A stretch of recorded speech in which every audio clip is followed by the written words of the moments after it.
Good afternoon, ladies and gentlemen, and welcome to another episode of the Daily Friend Wrap. I'm your host, Nicholas Lorimer, today joined by Hermann Pretorius. So, let's get into our only news story of today, and that, Hermann, is that you've been doing an awful lot of interviews because the Institute of Race Relations, us, have published an opinion piece, opinion polling, results, and, well, they're quite a banger, to use what the kids say these days. Hermann, what did our new polls say about the state of South African politics? Well, annually, every year, we conduct polling and we ask at least three sets of questions. Firstly, we try to understand the political state of the country, which parties are up, which parties are down. Then we try to understand the policy preferences, the policy priorities that ordinary South Africans have. And then, of course, we investigate race relations. How do people experience race relations? What are their perceptions? And since the GNU started, we of course added a GNU segment to our political questions to understand whether people like or dislike the GNU. Is it a good thing or a bad thing? Who should be in it? Who shouldn't be? And the first part of our polling that was, just came out, the survey conducted the 27th of March to the 3rd of April, published this morning. We took the first of three reports breaking down these findings, and these political findings came up with the banger takeaway, if we are going to use the parlance of them youths. The banger takeaway that the DA has overtaken the ANC for the first time in IRR polling as South Africa's most popular party. The DA stands, according to this poll, on 30.3% of the vote, with the ANC on 29.7%. That's quite a change from the elections in May last year, our polling from September, October last year, that showed the parties getting a short-term boost from the GNU. Since then, since October, things seem to have changed massively, with the DA breaching the 30% mark going up and the ANC breaching the 30% mark going down. Now, caveat, polling is not magic. It's not a prediction. It's not looking at animal entrails and trying to figure out, what's the election result going to be? It's just a scientific snapshot of public opinion. So whilst this is important and whilst this is absolutely fascinating and stimulating and surprising, we shouldn't accept that this is now the new status quo. Things change to get us to this point, and things will change again that could either create this as a new political reality where you have a really tight contest between the DA and the ANC for the largest party status, or if this moment of unique political consideration is allowed to go into the history books rather than into the political strategies of our political parties, we will see a likely return of a more formidable ANC, because this is a party that, for all its ups and its many downs, you can't count it out at all. So we've got elections coming up in 26, 27, the local government side of things, big elections, national and provincial, in 2029. Things can change a lot. But certainly at this moment, the surprising finding is DA, South Africa's largest party. So, Herman, I've heard or read a bunch of pushback on this poll. I'm just going to run through some of the things that I've heard said about it, dismissing it. For example, one of the criticisms is that, well, this is only a sample size of 807 people.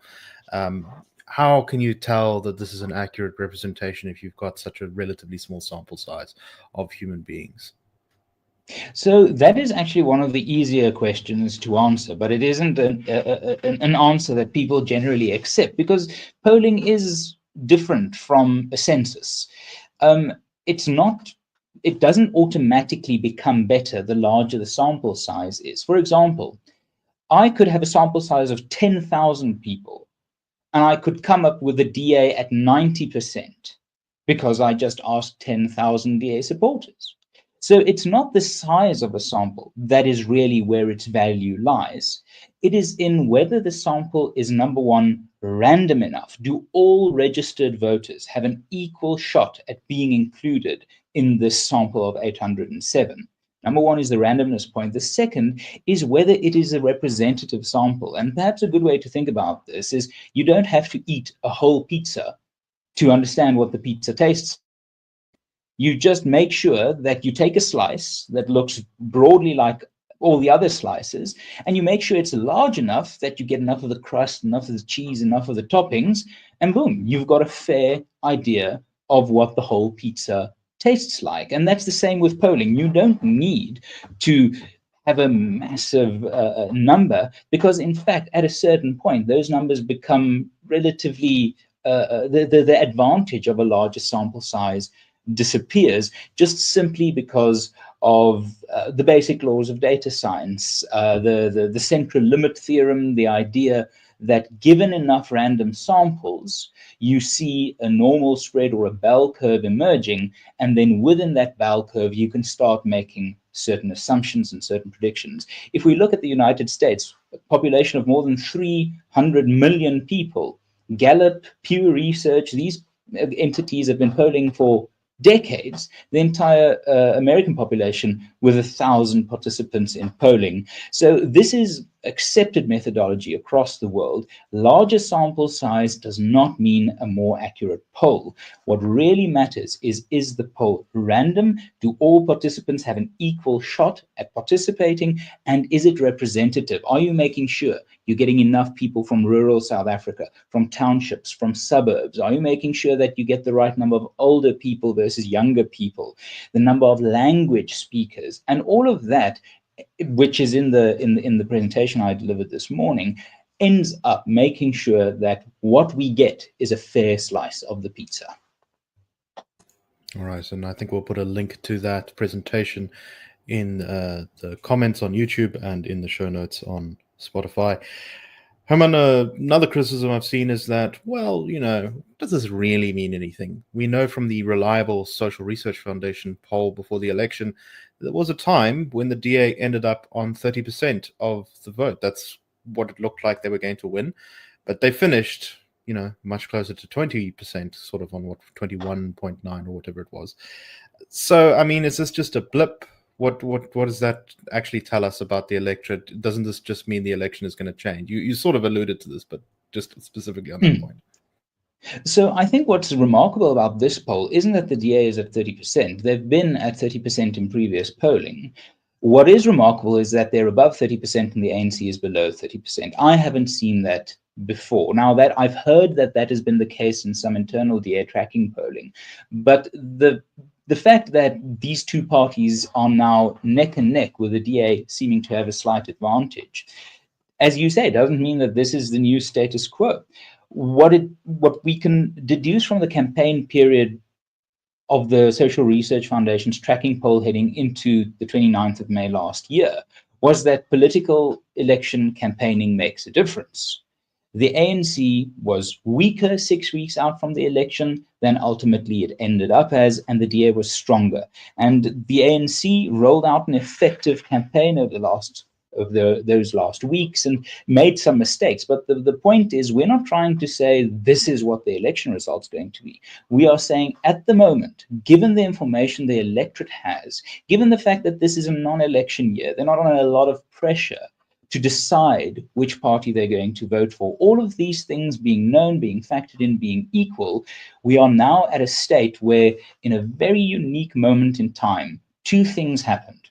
The South African national political debate shifted to focus almost laser-like on the question of personal finances and national finances, with the VAT hike and the ructions and drama surrounding that. And at that same time, by pure coincidence, the IRR had a poll in the field to capture that moment. And what we're saying is, given that moment, given the fact that politics was so dramatically defined by socioeconomic policies, by the relative positions of parties on things like higher or lower taxes, this is the result that we come up with. And we say that if the DA manages to keep the 2026, 2029 elections on the topic of VAT, of taxes, of public spending, of personal finance, they are likely to be able to sustain this position in the polling. However, if the ANC goes one of two routes, either rediscovering its economic pragmatism that saw it win 70% of the vote 20 years ago, or if it manages to hijack again the national conversation away from bread and butter, personal finance, tax issues, to the point of, wealth redistribution, a bit of class envy, a bit of race envy, then the ANC might well regain the lead. So we're not making an absolute call that this is the state of things and it shall be the state of things. We're just saying that if these circumstances give us an indication of what the political contest in South Africa looks like, and these circumstances are repeated in future at election time, this is the sort of result that South Africans should start expecting. And perhaps the most mind-blowing finding of this poll is part of this idea of the DA having this leap ahead of the ANC.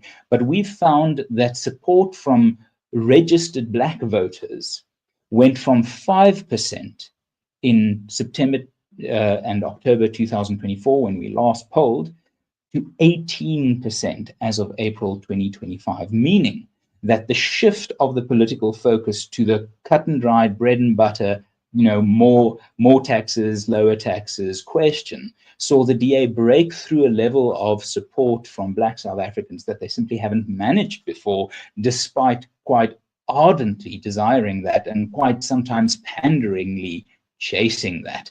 So these criticisms, things might change, absolutely. If you think things might change is a criticism of a poll and therefore it should be dismissed, I think there's a misapprehension as to what a poll is and is not. All right, very briefly, your final thoughts on what this means going forward. So I think this is an exciting time for South Africans to really find their voice of saying, we want jobs. We want more jobs, higher growth, lower taxes. The opinion polling, Nick, you and I have been looking at for years shows this. The number one priority every year we do polling, job creation, unemployment, are people getting the opportunity to earn an income, dominant as an issue. And now when the political debate responded to that, we see this dynamic movement. So my advice would go into two directions. Number one, the public should use this opportunity, should exploit this opportunity, and should not allow political parties to stray away from our material circumstances as the dividing line of our politics. We want, as South Africans, across racial lines and regional lines and class lines, we want an upward socioeconomic tide to lift all boats. And we shouldn't let political parties get away from talking about that. If they start talking about other things, we should simply use our leverage as voters and say, Icona, talk about what we want, not what you want. Democracy is about you responding to us, not us responding to you. And then the second advice would go to political parties, whether it's the ANC, DA, MK, Action SA, EFF, it doesn't matter. If you can, between today and the next election, convince South Africans that you understand their personal material circumstances, that you have a plan to improve it, and that you can be trusted on it, to gain a sort of a foothold in the public mind as associating yourself as a party with the socioeconomic aspirations of people, you will likely emerge over the next few years, 10 years, few election cycles, as one of the parties in the ascendancy of South African politics. It isn't the case that we are these race bots who consistently vote on what we see in terms of skin color. We want to look at these parties and see our values and our aspirations reflected. The ANC can do this. The ANC can reclaim the lead, but the DA equally can maintain it. And that's where the exciting dynamism comes in going forward. Fascinating stuff. And I think it echoes the claim that we've made on the show a number of times, which is that the 2024 election really was a game changer.